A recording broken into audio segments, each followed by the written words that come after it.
Welcome back to Mayo Clinic Radio. I'm Dr. Jake Strand. And I'm Tracy McCrae. When it comes to nutrition and dieting, the internet can be a confusing place. Oof. One website touts the benefits of coconut oil, while another calls it pure poison.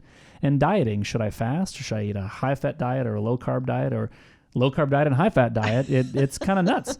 You can find really information that seems to support just about any position you want to take, which, to be fair, is probably why the internet was designed to exist. While it's true that what we know about nutrition and diet is always evolving, there are still nutrition basics that hold true.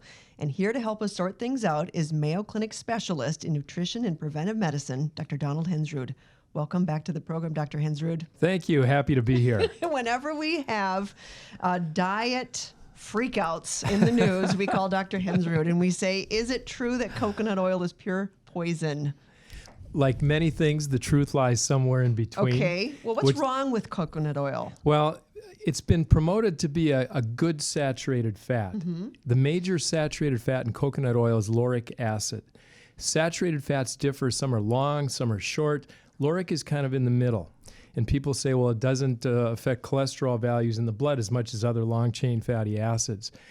Partially true. It doesn't raise LDL, the bad cholesterol, as much as long-chain fatty acids. However, good studies show that it still raises it a little bit. Okay. It's also been suggested that it may have a beneficial effect on HDL cholesterol. In recent years, HDL isn't quite as important as what we used to think when we try and manipulate it through drugs and diets. So the bottom line is it's not poison, but it does raise LDL cholesterol a little bit in well-controlled studies and still may increase the risk of heart disease, slightly, but not as much as other saturated fats. The other issue is all of the other things they say about coconut oil. It's going to improve your skin. It's going to do this. I like data, and there isn't a lot of data for a lot of those things out there. So does that mean is the old teaching still probably the same, that some of the oils seen in the Mediterranean diets, like olive oil or other types? So where do we go then for fats that we need in our diet to some degree? But how do we make a more informed choice? The basics still apply, and we've known about the basics of fatty acids for many years. Saturated fats raise LDL cholesterol, and they're mainly found in animal products such as meat, high-fat dairy products, ice cream, things like that. And trans fatty acids, which we're phasing out of the food supply, also raise LDL cholesterol, and they lower HDL, or good cholesterol. The beneficial fats are unsaturated fats. Monounsaturated fats found in olive oil, canola oil, avocados, nuts, and polyunsaturated fats found in different vegetable oils. Avocado oil. Have you tried that yet? Actually, I have tried avocado oil. Delicious. Although they were potato chips fried in avocado oil, so I'm not sure I got the benefit. So let's talk about fasting. Is there any benefit at all to fasting? It's really interesting. Again, we like to focus on data. Short-term studies suggest, and there are different types of fasting. Like many different diets, there's all kinds of ways of doing it. In the UK, a 5-2 diet is very popular, where you fast a couple days a week on a low-calorie intake.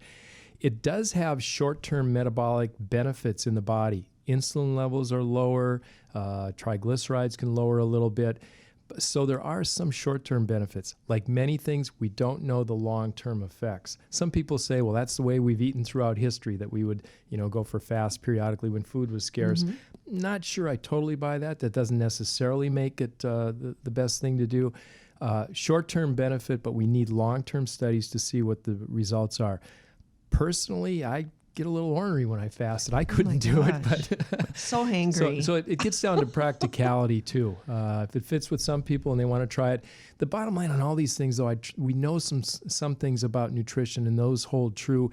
Eat a plant-based diet, lots of vegetables, fruits, whole grains, nuts, beans, those kinds of things, healthy fats, olive oil, nuts, and you'll do well in terms of health overall.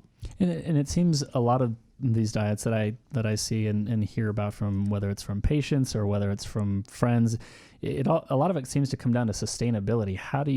It might be great for that 30 days that you're doing something, but then all of a sudden, what happens after day 30? How do you counsel patients about diet, and when they're excited about something, how do you harness that excitement to make it sustainable? Well, it's like you make a really good point.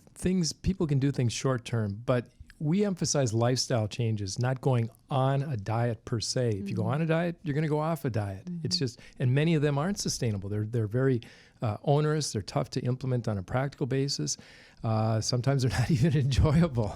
So Right. it should be practical, enjoyable, follow what we know about good nutrition. And I'd suggest, despite all the confusion out there, we still know some basic things, and go to reputable sources to find those tenets out and apply those in your life long term. But you have to enjoy what you eat too.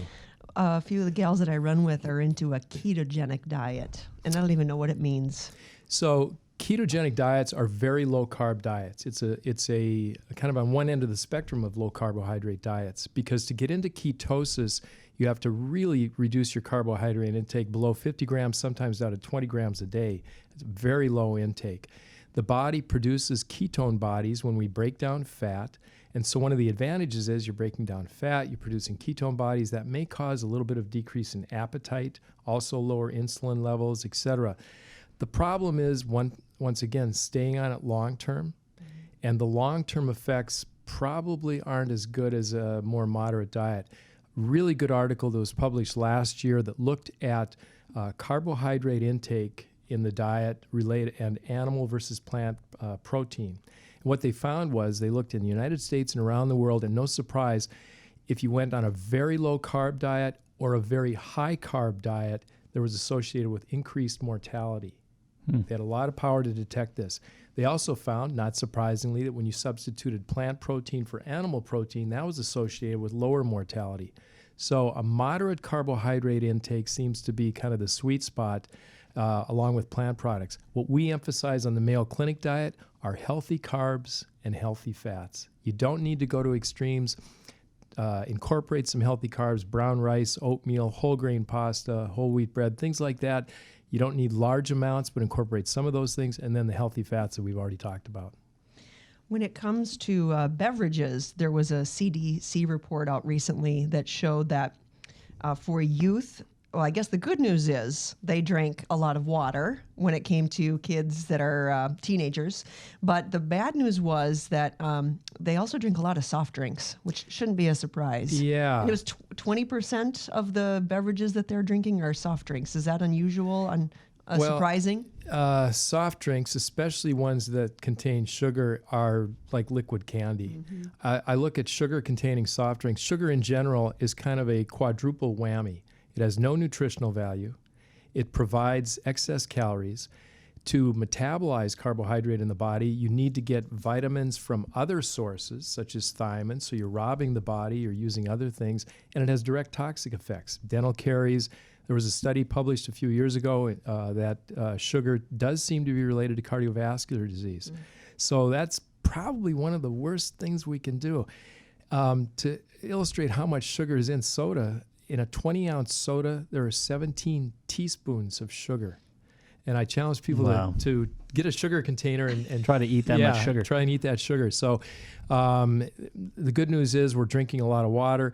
The bad news is we're drinking the same amount of soda as milk among our children. And so we need to kind of keep working on that, and water's the best. We've been debunking some diet myths and getting sound nutritional advice from Dr. Donald Hensrud, a nutrition and preventive medicine specialist at Mayo Clinic. Thanks for joining us, Dr. Hensrud. Thank you.